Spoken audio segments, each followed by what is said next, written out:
స్తుతి కలుగును గాక. హల్లెలూయా. అందరం స్తోత్రం చెప్పుదాం. హల్లెలూయా.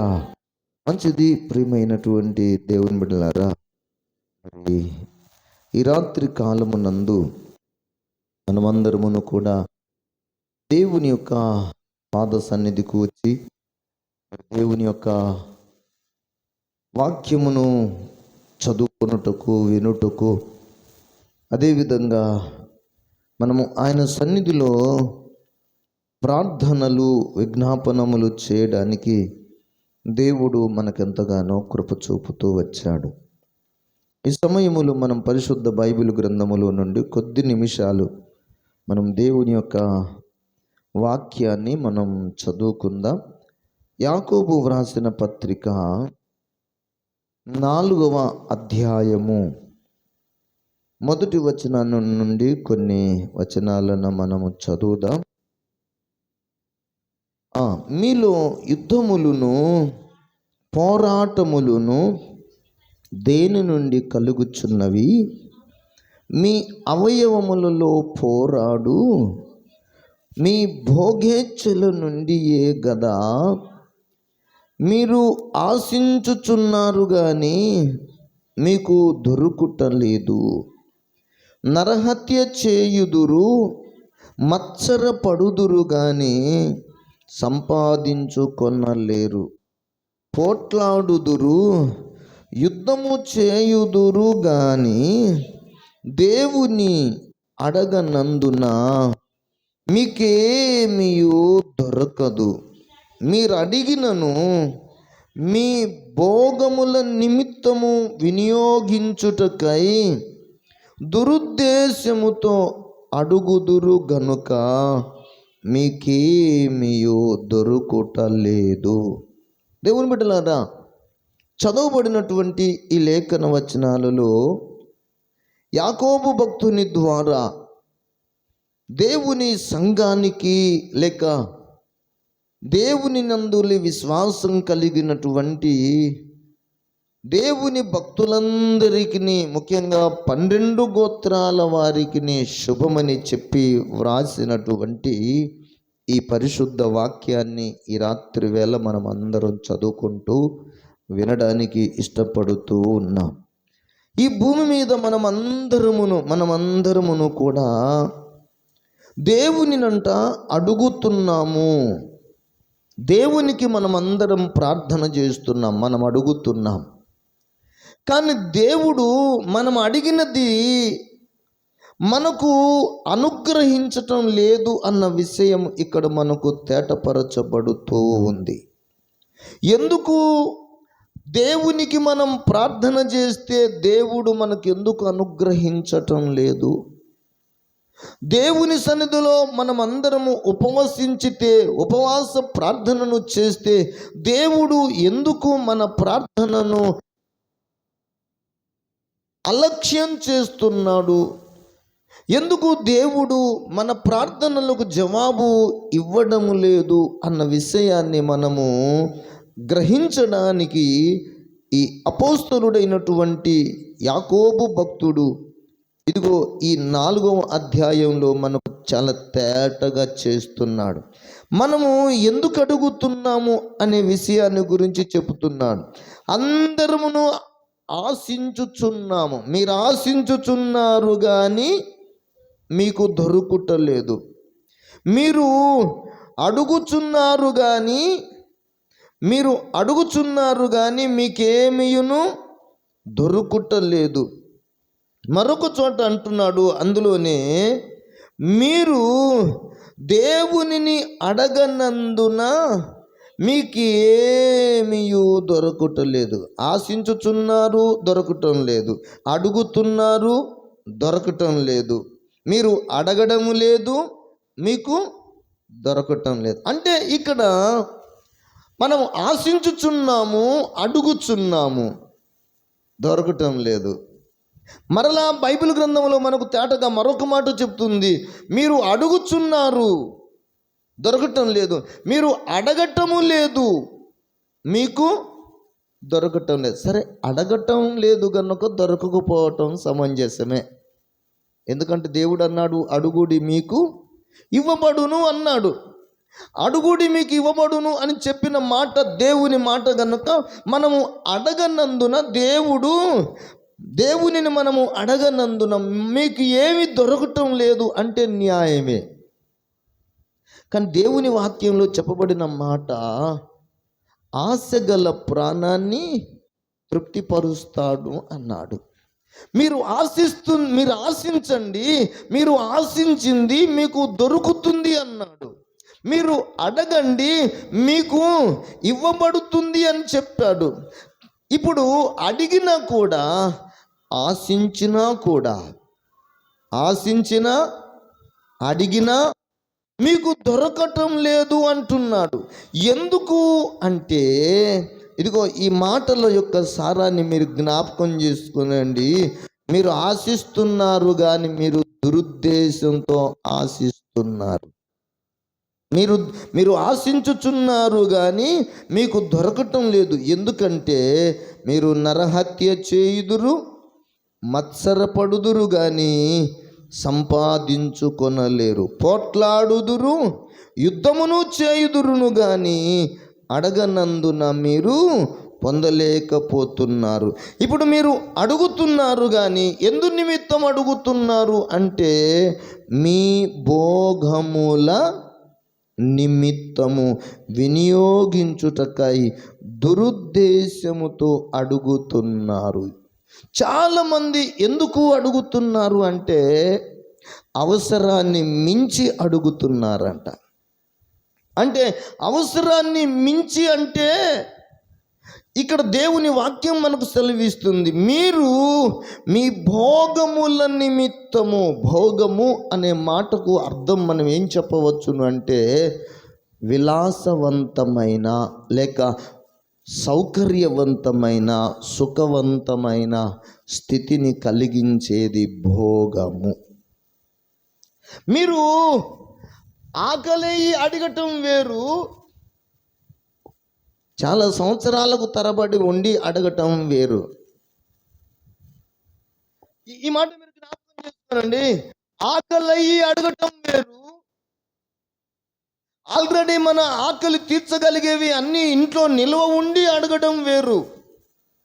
అంటే నిల్వ ఉండి అడగటంలో ఉద్దేశం ఏంటంటే అది మన యొక్క స్వార్థము కొరకు, మన సుఖము కొరకు, అది మన విలాసవంతమైన స్థితి కొరకు, అది మన సౌకర్యార్థమై మనం అడుగుతున్నాం. మీరు మీ భోగముల నిమిత్తము వినియోగించుటకై దురుద్దేశముతో అడుగుదురు. మీ భోగముల నిమిత్తమై, మీ సుఖము నిమిత్తమై, మీ విలాసము కొరకై, లేకపోతే మీ ఘనత కోరి, లేకపోతే మీ గొప్పతనాన్ని కోరి, సమాజములో మీకు పేరు ప్రఖ్యాతుల కొరకై మీరేం అడుగుతున్నారంట? ఈ లోకంలో అందరికంటే నేనే గొప్పోని అన్నంతగా జీవించాలనేటటువంటి ఆశ. మనకందరికీ తెలుసు, ఇద్దరు వ్యక్తులు ప్రార్థనలను చేశారు. ఆ మాట మనం పరిశుద్ధ బైబిల్ గ్రంథంలో లూకా సువార్తలో ఆ మాటను మనము చూడగలుగుతున్నాం.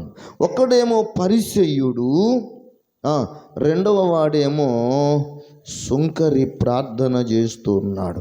ఈ సుంకరి ప్రార్థన, పరిసయ్యుడి ప్రార్థనలో మీరు చూడండి, తన భోగమును గూర్చి, లేకపోతే తన గొప్పతనాన్ని గూర్చి, తనకున్నటువంటి పరిస్థితిని గురించి చెప్పుకోవడానికి అతడు దేవుని దగ్గర ప్రార్థనను చేస్తున్నట్లుగా మనము చదువుతాం. చదవండి తల్లి ఒకసారి.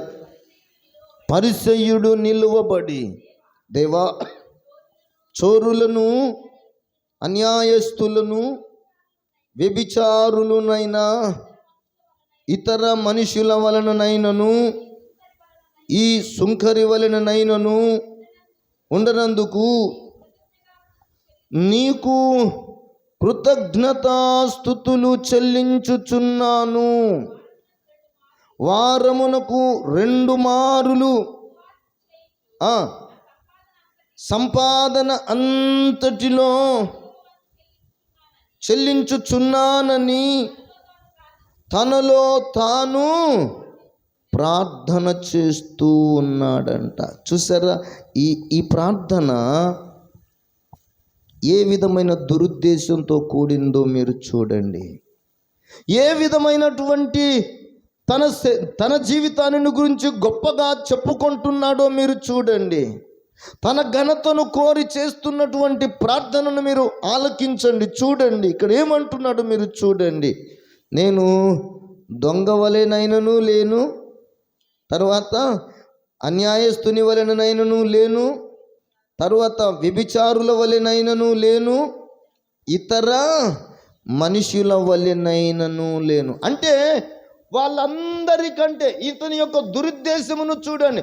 వానికంటే, ఇతరుల కంటే, వ్యభిచారుల కంటే, చోరుల కంటే, అన్యాయస్తుల కంటే నేను చాలా బెటర్, నేను చాలా మంచోన్ని, నేను అందరి ఎదుట అందరికంటే నాకొక ప్రత్యేకత ఉంది అన్నట్టుగా దురుద్దేశముతో ఇతడు ప్రభువును ప్రార్థన చేస్తున్న వ్యక్తిగా మనం చూస్తున్నాం. కానీ బైబిల్ గ్రంథంలో మనం చదువుకున్నటువంటి యాకోబు పత్రిక 4వ అధ్యాయంలో ఏమంటున్నాడంటే, మీరు దురుద్దేశముతో అడుగుదురు గనుక మీకు ఏమీయును దొరకదు. ఈ మాట మనం అర్థం చేసుకుందాం. ఈ పరిసయ్యుడు చేసిన ప్రార్థనలో అది అతిశయముతో కూడిన ప్రార్థనగా కనబడుతుంది. అడుగుతున్నాడు. పరిసయ్యుడు చెప్పుతున్నాడు, అతని గురించి తాను అంతయును చెప్పుకుంటున్నాడు. నేను 2 మార్లు ఉపవాసం ఉంటున్నాను, సంపదన అంతటిలో 10వ వంతు చెల్లిస్తున్నాను అని తనలో తాను ప్రార్థన చేస్తూ ఉన్నాడు. ప్రార్థన చేయటం అంటే అడగటమే అని మనకు తెలుసు కదా. ఆయన అడుగుతున్నాడు, కానీ దేవుడు అతని ప్రార్థనను లక్ష్య పెట్టలేదు. అతని ప్రార్థనను దేవుడు అంగీకరించలేదు. ఎందుకు అంటే అతని ప్రార్థనలలో చూడండి, 3వ వచనం 4:3లో మీరు అడిగినను, మీరు ప్రార్థన చేసినను మీ భోగముల నిమిత్తమును వినియోగించుటకై దురుద్దేశముతో అడుగుదురు గనుక మీకు ఏమీ దొరుకుటలేదు. అక్కడ ఆ పరిసయ్యుడి యొక్క దురుద్దేశం ఏంటంటే, అన్యాయస్తుల వలెను, చోరుల వలెను, ఇతర మనుషుల వలెను, వ్యభిచారుల వలెను నేను అడగడం లేదు, ప్రార్థన చేయడం లేదు. మరి ఎందుకయ్యా ఈయన ప్రార్థన అంటే దురుద్దేశపూర్వకమైన ప్రార్థన. ఈ పూర్వకమైన ప్రార్థన ఏంటంటే, నేనే గొప్ప. పరిశుద్ధ వాక్యము మనకు తెలియచేస్తున్నటువంటి మాట ఏంటంటే, ఘనతలో ఒకరిని ఒకరు గొప్పగా ఎంచుకోవాలి. ఇది పరిశుద్ధాత్మని ఉపదేశము. మనము ఎవరమైనా సరే ఈ భూమి మీద జీవిస్తున్న మన జీవితాలలో మనమందరమును కూడా ఘనతలో ఒకరిని ఒకరము గొప్పగా ఎంచుకోవాలి. తగ్గించుకున్నవాడు హెచ్చింపబడతాడు, హెచ్చింపబడిన వాడు తగ్గించబడతాడు అని మన ప్రభువైన యేసయ్య చెప్పాడు. తగ్గించుకొనండి, హెచ్చింపబడతారు. అందుకు మన ప్రభువైన యేసయ్య ప్రతి విషయంలో మనకు మాదిరి చూపించాడు. అందుకే దేవుని వాక్యంలో దురుద్దేశపూర్వకమైన ప్రార్థన చేస్తే మీరు అడిగితే మీకు ప్రతిఫలము కలుగదు. అది మనం యాకోబు పత్రిక 4:3 మనం చదువుతున్నాం. మీరు అడిగినను మీ భోగముల నిమిత్తమై వినియోగించుటకై దురుద్దేశముతో అడుగుతున్నారు గనుక మీకు ఏమీయును దొరకటమును లేదు. దురుద్దేశంతో అడగకుండా మరి ఎలా అడగాలి? ఎలా అడగాలి అంటే అక్కడే మనము లూకాసు వార్తలో 18వ అధ్యాయములో మనము సుంకరి ప్రార్థనను చూస్తాం. 13వ వచనం, సుంకరి దూరమున నిలుచుండి ఆకాశము వైపు కన్నులెత్తుటకైనను ధైర్యమును చాలక రొమ్ము కొట్టుకొనుచు, దేవా పాపినైన నన్ను కరుణించుమని పలికెను. చేతులెత్తి అందరం స్తోత్రం చెప్పుదాం. హల్లెలూయా. చూసారా, సుంకరి ప్రార్థన, సుంకరి ప్రభువును దేవునిని అడుగుతున్నాడు. ఎలా అడుగుతున్నాడంటే చూడండి, ఆకాశము వైపునకు కన్నులెత్తుటకైనను ధైర్యమును చాలక రొమ్ము కొట్టుకొనుచు, దేవా పాపినైన నన్ను కరుణించుము. ఇక్కడ ఏదైనా మనకు దురుద్దేశంతో అడిగినట్టు కనపడుతుందా? ఇక్కడ ఏదన్నా అతిశయం ఏమైనా కనపడుతుందా? గొప్పతనం ఏమైనా కనపడుతుందా? ఏమండి, సుంకరి నేను గొప్పవాడను కనుక ప్రార్థిస్తున్నాను అనే అహంభావపు పరిస్థితి ఏమన్నా కనబడుతుందంటే ఈ సుంకరి చేసిన ప్రార్థనలో దురుద్దేశము కనబడడం లేదు. రెండవది, తానే గొప్ప అనే ఆలోచన కూడా కలగడం లేదు. ఆయన ఎవరిని గొప్ప చేస్తున్నాడంటే దేవునిని గొప్ప చేస్తున్నాడు. స్తోత్రం, హల్లెలూయా. పరిసయ్యుడు ఎవరిని గొప్ప చేశాడు? ఏమండి, ఎవరిని గొప్ప చేశాడు? తన దురుద్దేశాన్ని బయలుపరుచుకుంటూ తనను తానే గొప్ప చేసుకుంటున్నాడు. వారమునకు నేను 2 మార్లు ఉపవాసం ఉంటున్నాను, నా సంపాదన అంతటిలో 10వ వంతు నేను చెల్లిస్తున్నాను అని తనలో తాను తన దురుద్దేశాన్ని, తన అతిశయాన్ని తెలుపుతున్నాడు. కానీ సుంకరి అయితే ఏమని ప్రార్థన చేస్తున్నాడంటే తన యొక్క దీనత్వం, లేక తన తగ్గింపు, లేక తన జీవితంలో ఉన్నటువంటి పాపపు స్థితిని దేవుని సన్నిధిలో ఒప్పుకుంటున్నాడు. స్తోత్రం. మానవుని యొక్క లక్షణం ఏంటంటే తన తప్పిదాలనేమో కప్పుకోవటం, ఎదుటివాని తప్పిదాలనేమో తూర్పారబట్టడం. ఇది మనిషిని యొక్క లక్షణం, మనిషి యొక్క స్వభావం ఇది. తన తప్పిదాలేమో దాచిపెట్టుకుంటాడు, వేరొకని తప్పిదాలేమో ఏం చేస్తాడంట? తూర్పారబడతాడు. ఇక్కడ తూర్పారబడితే ఎక్కడికి వెళ్ళిపోతుంది చెప్పండి? గాలికి కొట్టుకుపోయి అంత దూరం. అంటే మనం తూర్పారబడటం అంటే అంతటా వ్యాపింపచేస్తాం. మన తప్పిదాలనేమో మనము ఎవరికి, నరమాత్రుడికి తెలియకుండా అంత రహస్యంగా కప్పిపుచ్చుకుంటాం. కానీ ఎదుటివాని తప్పిదాలైతే జనమంతా తూర్పారపట్టే పరిస్థితి. కానీ ఇక్కడ మీరు చూడండి, ఈ సుంకరి అలాంటి ప్రార్థన కలిగిన వాడు కాదు. సుంకరి తన తప్పిదాలను తాను దేవుడి దగ్గర ఒప్పుకుంటున్నాడు. ఆ పరలోకమందున్న దేవునిని ఘనపరుస్తున్నాడు. ఆకాశము వైపునకైనను కన్నులెత్తుటకైనను ధైర్యమును చాలక రొమ్ము కొట్టుకొనుచు. ఆకాశం వైపునకు కన్నులెత్తుటకు ఎందుకు ధైర్యం చాలడం లేదు అంటే దేవుని వాక్యం ఇతనికి తెలుసు. ఇతనికి తెలిసిన సత్యం ఏమిటో తెలుసా? ఆకాశము దేవుని సింహాసనము, భూమి ఆయన పాదపీఠము అయి ఉన్నది. ఆయన మాటలు ఘనమైనవిగా ఉండాలి, మన మాటలేమో తక్కువగా ఉండాలి. స్తోత్రం, హల్లెలూయా. అందుకే దేవుని బిడ్డలారా, ఇప్పుడు దేవుని వాక్యములు మనం చదువుతున్నాం. మీరు అడుగుతున్నారు కానీ దురుద్దేశంతో అడుగుటం వలన మీరు ఏమీ పొందలేకపోతున్నారు. ఇప్పుడు పరిసయ్యుడు అడుగుతున్నాడు కానీ దురుద్దేశముతో అడిగాడు గనుక అతడు అంగీకరింపబడలేదు, అతని ప్రార్థన అంగీకరింపబడలేదు, అతనికి ఏమీ అందించబడలేదు కానీ, ఇవ్వబడలేదు కానీ సుంకరి చేసిన ప్రార్థనలు మీరు చూడండి.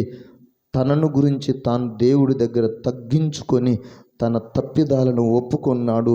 ఆకాశమందున్న దేవునిని ఘనపరచాడు. స్తోత్రం. ఇతనిలో ఎంత మాత్రమును దురుద్దేశము లేదు, ఇతనిలో ఎంత మాత్రమును అతిశయము లేదు. ఒకవేళ ఎవడైనా అతిశయపడవలసి వస్తే నేను వారానికి 2 మార్లు ఉపవాసం ఉంటున్నాను, ఇదిగో నేను దశమ భాగం సంపాదన అంతటిలో 10వ వంతు దశమ భాగం ఇస్తున్నాను, లేకపోతే ఆ పాపిలాగా లేను, ఈ ఇతర మనుషుడిలాగా లేను అని గంభీరంగా లేకపోతే డంబంగా పలికే పరిస్థితి కాదు. కానీ ఈ సుంకరి చేసిన ప్రార్థన దేవునికి ఇష్టమైనదిగా కనబడినది గనుక సుంకరి ప్రార్థన దేవుడు అంగీకరించాడు. స్తోత్రం, హల్లెలూయా. ఇప్పుడు ఇద్దరు ప్రార్థన చేశారు. సుంకరి ప్రార్థన చేశాడు, పరిసయుడు ప్రార్థన చేశాడు. ఏ ప్రకారంగా? యాకోబు పత్రిక 4వ అధ్యాయం 3వ ప్రకారం ఇద్దరు ప్రార్థనలు చేశారు. ఒకటి ప్రార్థన ఏమో భోగముల నిమిత్తమై వినియోగించుటకై దురుద్దేశముతో కూడిన ప్రార్థన, అది పరిసయుడి ప్రార్థన, అంగీకరింపబడలేదు.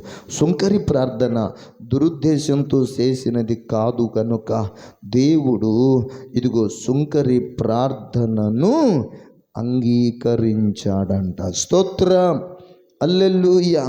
దేవుని బిడ్డలారా, మరి కొంతమందిని గురించి దేవుని వాక్యం మనకు సెలవిస్తున్నటువంటి మాట ఏంటంటే, ఇదిగో మీరు ప్రార్థన చేస్తున్నారు, మీరు అడుగుచున్నారు, కానీ ఏమీను పొందలేకపోవటానికి కారణం ఏంటంటే మనం ప్రార్థన చేస్తున్నాము కానీ ఫలితం పొందకపోవటానికి కారణాన్ని గురించి ఇక్కడ అంటున్నాడు. మొదటి వచనం చూడండి, యాకోబు పత్రిక 4:1 మీలో యుద్ధములును పోరాటములును దేని నుండి కలుగుచున్నవి? మీ అవయవములలో పోరాడు మీ భోగేచ్ఛల నుండియే కదా. దేని నుండి అంట? పోరాటాలు, యుద్ధములు దేని నుండి కలుగుచున్నవి? ఏమండి, మనలో పోరాటాలు జరుగుతున్నాయి, మనలో యుద్ధాలు జరుగుతున్నాయి. ఒకటేమంటుందంటే, ప్రాణమా, ఓ నా ప్రాణమా, తినుము త్రాగుము సుఖించుము అంటుంది ఒక నియమము. ఇంకో నియమం ఏమంటుందంటే, ఇంకొక నియమం ఏమంటుందంటే, ప్రాణమా, నా అంతరంగమునున్న సమస్తమా, నీ శరీరాన్ని నలగొట్టుకో, నీ శరీరాన్ని నలగొట్టుకొని దేవునికి ఇంపైన సువాసనగా నీ జీవితము ఉండునట్టుగా ఉపవాసముతోను నీ దేవుని సన్నిధిలో నీ శరీరాన్ని నలగొట్టుకొని ప్రార్థన చేయి. ఉపవాస ప్రార్థన చేయమనేమో ఇంకొక నియమము చెప్తుంది. మన జీవితాలలో 2 నియమములు పనిచేస్తున్నాయంట. ఎన్ని నియమములు? 2 నియమములు. ఆ 2 నియమములను గురించి ఒక్కసారి మీరు పరిశుద్ధ బైబిల్ గ్రంథంలో రోమాపత్రిక 7వ అధ్యాయాన్ని దయచేసి మనం చదువుదాం. చూడండి, 22వ వచనం, 7వ అధ్యాయము 22వ వచనం.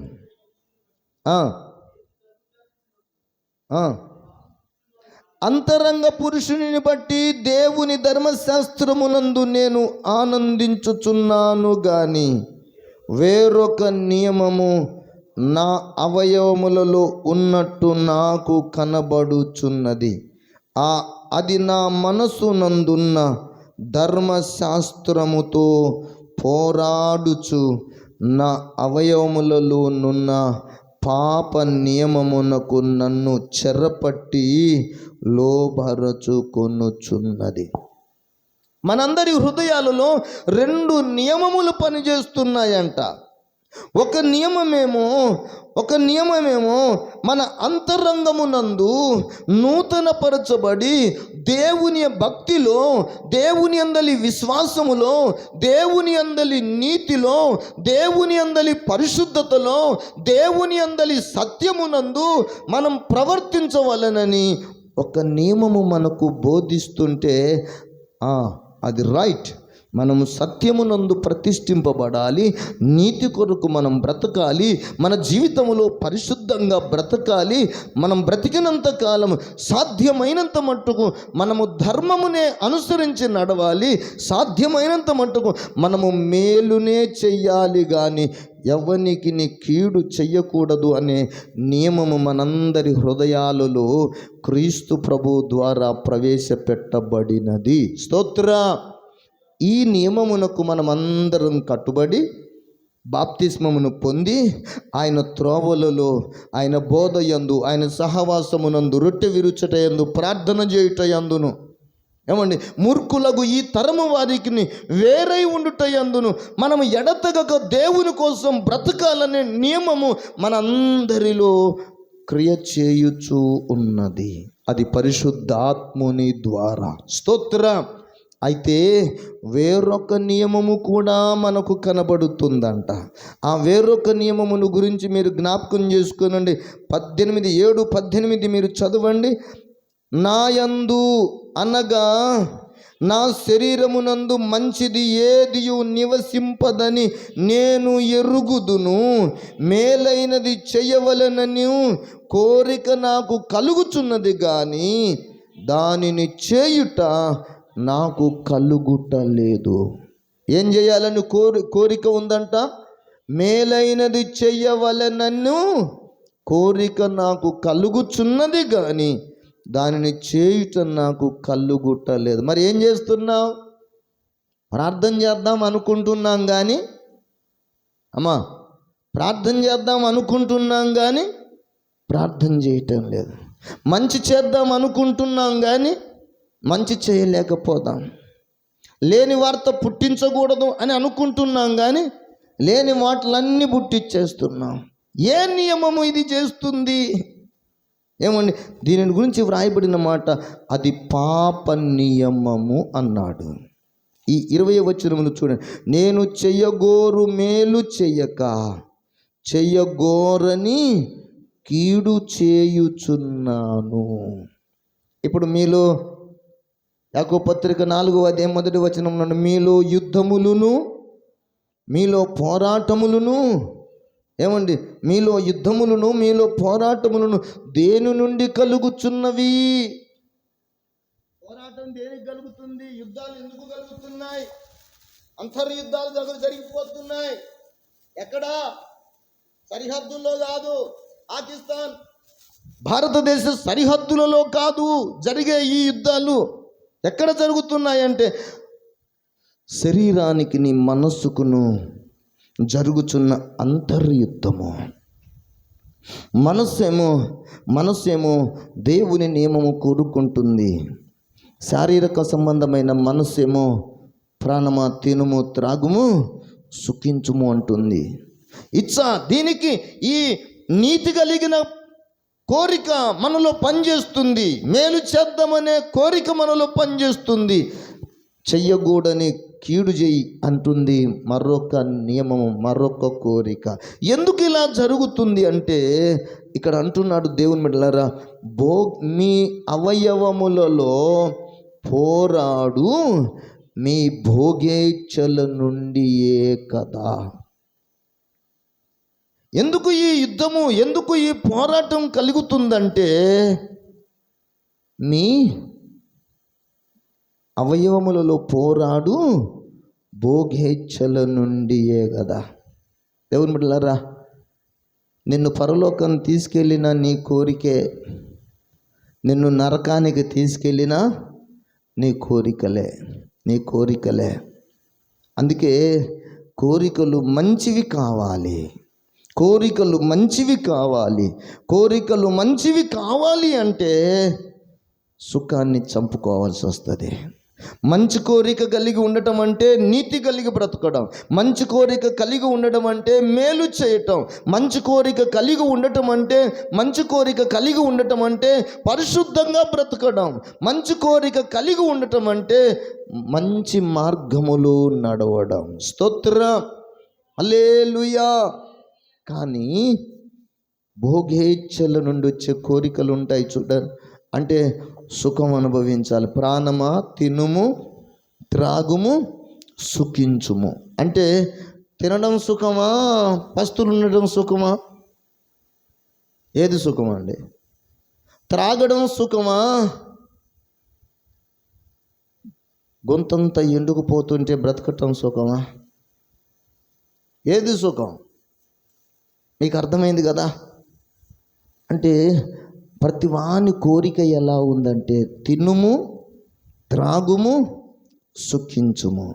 ఈ తినడం కోసమే, త్రాగడం కోసమే, సుఖించడం కోసమే, ఇదిగో ఈ భోగేచ్ఛను అనుభవించాలని కోరిక కలిగినందుననే అనేకులు సహితం దేవుని రాజ్యానికి దూరమైపోతున్నారు. దేవుని రాజ్యానికి దూరమైపోతున్నాడు. ధనవంతుడు అన్నాడు, ప్రాణమా తినుము, త్రాగుము, సుఖించుము. దేవుడు అన్నాడు, ఈ రాత్రి వేళ నీ ప్రాణం అడిగితే నువ్వు సంపాదించిన ఈ ధాన్యం ఎవడి సొమ్ము అవుతుంది? నువ్వు సంపాదించిన ధనం ఏమిటి? నువ్వు సంపాదించుకున్న ఈ లోకములోని భోగ భాగ్యాల పరిస్థితి ఏంటి? అందుకే ఈ రాత్రి కాలపు వేళ దేవుని వాక్యం మనకు నేర్పుతున్న మాట, ఇదిగో మనము ప్రార్థనలు చేయకపోవటానికి కూడా కారణం ఏంటంటే భోగేచ్ఛల నుండియే కలుగుచున్న ఈ కోరికల వలననే మీ అవయవాలలో పోరాడుచు మీ భోగేచ్ఛల నుండియే కదా మీలో యుద్ధాలు జరిగేవి. యుద్ధాలు జరిగేది ఏంటంట? మీ భోగేచ్ఛల నుండియే.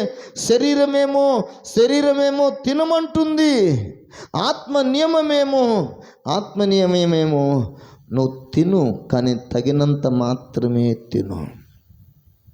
ఎందుకంటే మనం బ్రతికినను చనిపోయినను ఎవరి కోసం బ్రతుకుతున్నామంట? ప్రభువు కోసమే బ్రతుకుతున్నామంటాడు పౌలు. ఈ లెక్కను చూస్తే మనం తినినను మనం తినకపోయినను ఎవరి కోసం తింటున్నాం, ఎవరి కోసం తినకుండా ఉంటున్నామంటే మీరు గ్రహించండి, దేవుని కోసమే తినాలి, దేవుని కోసమే తిండి కూడా మానేయాలి. స్తోత్రం. ఎందుకు తినాలి అంటే మనం బ్రతకాలి, మనము ఆరోగ్యవంతంగా ఉండాలి. మనము బ్రతికి ఆరోగ్యవంతంగా ఉండినంత కాలము మన దేవునికి మహిమను తెచ్చే వారముగా బ్రతకాలి. హల్లెలూయా, హల్లెలూయా. అందుకే దేవుని వాక్యములు మనం గ్రహించగలుగుతున్నాం.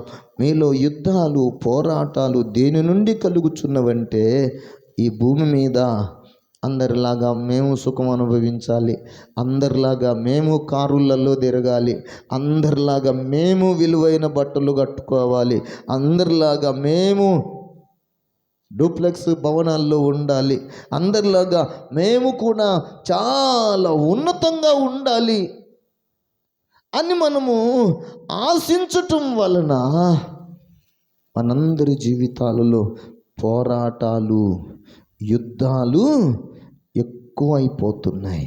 ఈ పోరాటాలు, యుద్ధాల వలన శరీరంలో ఈ నవనాడులు ఏమైపోతున్నాయంటే తైతక్కలాడిపోతున్నాయి. అందుకే BP, high BP, down BP levels పెరగడం, తగ్గటం. ఎందుకు చెప్పండి అమ్మా, ఎందుకు తగ్గుతున్నాయి? లోపల ఏం జరుగుతుంది? శరీర అవయవాలలో ఏం జరుగుతుందంట? పోరాటములను, యుద్ధాలు. యుద్ధం జరుగుతుంటే లోపల రక్తం మరిగిపోతుంది. లోపల రక్తం స్పీడ్గా పరిగెత్తుతుంది. స్పీడ్గా పరిగెత్తితే మీరు చూడండి, లోకంలో యుద్ధానికి లేకపోతే పోరాటం వచ్చినప్పుడు వారు స్పీడ్గా పరిగెత్తి కర్ర తీసుకుంటారు, కొందరేమో బరిసె తీసుకుంటారు, ఇంకా కొంతమంది ఏమో కారం తీసుకుంటారు. రకరకాలు ఎవరికి తోసినట్లు వాళ్ళు తీసుకుంటారు. ఎందుకు యుద్ధములే లేకపోతే, పోరాటములు లేకపోతే కర్ర కొరకు పరిగెత్తే వాళ్ళు ఎవరు? కత్తి కొరకు పరిగెత్తే వాళ్ళు ఎవరు? కారం కొరకు పరిగెత్తే వాళ్ళు ఎవరు? ఏమండి? లేకపోతే ఇదిగో దేనికోసమో పరిగెత్తే పరిస్థితులు ఎందుకు దాపురిస్తాయి? దేవుని బిడ్డలారా, మీలో అంతర్యుద్ధం జరుగుతుంది. మీ శరీర అవయవాలలో అంతర్యుద్ధం జరుగుతుంది. ఆ అంతర్యుద్ధం ఆగిపోవాలి అంటే, ఆ యుద్ధములు, పోరాటాలు ఆగిపోవాలి అంటే దేవుని సన్నిధిలో భక్తుడు ప్రార్థన చేశాడు, దేవా నేను ధనవంతుడనైనను నాకు అక్కర్లా, అలాగని నేను దరిద్రుడుగా బ్రతకాలని కోరుకోవటం లేదు. పేదరికమునైనను ఐశ్వర్యమునైనను నాకు దయచేయకుము. స్తోత్రం, హల్లెలూయా. యుద్ధాలు ఎప్పుడు వస్తాయంట? పోరాటాలు ఎప్పుడు వస్తాయి చెప్పండి? ఐశ్వర్యం ఎక్కువైతే యుద్ధాలే. అందుకే పెద్దవాళ్ళు అన్నారు, డబ్బు ఇచ్చన్నా తెచ్చుకోవాలంట, పిల్లనిచ్చన్నా తెచ్చుకోవాలంటే ఏంటి? పోరాటం, యుద్ధం, తగాదా. అంత మాట వద్దులేండి, పెద్ద మాట, పోరాటం యుద్ధం అనుకోండి. మరి ఏంటంటే చిన్న మాట, తగాదా. తగాదా రావాలంటే ఏం రావాలి? పిల్లనిచ్చైనా తెచ్చుకోవాలంట, ఐశ్వర్యం డబ్బు ఇచ్చన్నా తెచ్చుకోవాలంట. దేవుని వాక్యం సెలవిస్తుంది. ఇప్పుడు మనిషి జీవితంలో ఎందుకు యుద్ధాలు, ఎందుకు పోరాటాలు జరుగుతున్నాయి అంటే, ఐశ్వర్యం కొరకు కన్ను మిన్ను గానకుండా జనం పరుగెత్తుతున్నారు. ఇలా వారు పరిగెత్తుతూ దేవునిని అడగనందున, లేకపోతే అడిగినను కూడా దేవుడు ఇవ్వడము లేదంట. భక్తుడు అన్నాడు, నాకు ఐశ్వర్యమును వద్దు, పేదరికమును నాకు దయచేయకుము. మరి ఏం కావాలి? ఏమండి, ఏం కావాలంట? తగినంత ఆహారమును. హల్లెలూయా. ఐశ్వర్యం ఇస్తే దేవుడెవడని అంటానేమో. ఒకవేళ నేను పేదరికంలో ఉండితే నేను దొంగిలించి నా దేవునికి నేను అవమానం తెస్తానేమో. అందుకే దేవా నాకు ఐశ్వర్యము వద్దు, రెండవది పేదరికమును వద్దు, నాకు తగినంత దయచేయి. స్తోత్రం. తగినంత కలిగినోడికి తగినంత చక్కగా నిద్రపోతాడండి. ఐశ్వర్యం ఎక్కువైనోడికి నిద్ర పట్టదు. అలాగే దరిద్రుడికి కూడా నిద్ర పట్టదు. దరిద్రుడు ఎంతసేపటికి వీడు యుద్ధమే చేస్తాడు. ఐశ్వర్యవంతుడికి వాడు యుద్ధమే చేస్తాడు. కానీ తగినంత స్థితి కోసం కలిగిన వాడు దేవుడి వైపుకు చూస్తాడు. దేవా, ఏనాటి భత్యము ఆనాడు నాకు ఇచ్చావు గనుక నీకు స్తోత్రమని చెప్పగలుగుతాడు. స్తోత్రం, హల్లెలూయా. అందుకే ఈ రాత్రి కాలపు వేళ దేవుని బిడ్డలారా, చదవబడుతున్నటువంటి ఈ వాక్యములో మనకు యుద్ధములు, పోరాటములు మన శరీర అవయవాలలో ఉండకుండా మనం చేయవలసింది ఏంటంటే, మనం దేవునితో సహవాసము చేయుదుము గాక. హల్లెలూయా. దేవునితో సహవాసము చేస్తే దేవుడే మనకు తన కృప ద్వారా ఇప్పుడు యుద్ధములలో గెలవటానికి, పోరాటాలను గెలవడానికి దేవుడు మనకు నేర్పించువాడునై ఉన్నాడు. అందుకే కీర్తనకారుడు అన్నాడు, నా చేతులకు యుద్ధమును, నా వ్రేళ్లకు పోరాటము నేర్పువాడు నా దేవుడు. స్తోత్రం, హల్లెలూయా. నీ శరీర అవయవాలలో పోరాడేటటువంటి ఈ పాప నియమము మీద, ఇదిగో నీ దేవుని నియమము గెలవాలి అంటే నీ జీవితాన్ని నువ్వు దేవుని చేతులకు అప్పగించుకుంటే ఈ పాపపు నియమం పైన నువ్వు గెలవగలుగుతావు. స్తోత్రం, హల్లెలూయా. అందరం మోకరిల్లుదాం, అందరం దేవుని సన్నిధిలో అడుగుదాం. దేవా, నా జీవితంలో ఈ అంతర్యుద్ధము జరుగుతుంది. ఈ అంతర్యుద్ధములో నా పైన పాప నియమము ఏలుబడి చేయకుండా వాటిని నేను గెలవగలిగే శక్తి పరిశుద్ధాత్మ దేవుడా నాకు ఇవ్వు అని మనమందరం ప్రభువుకు ప్రార్థన చేద్దాం. అందరం మోకరిల్లుదాం. దేవుడి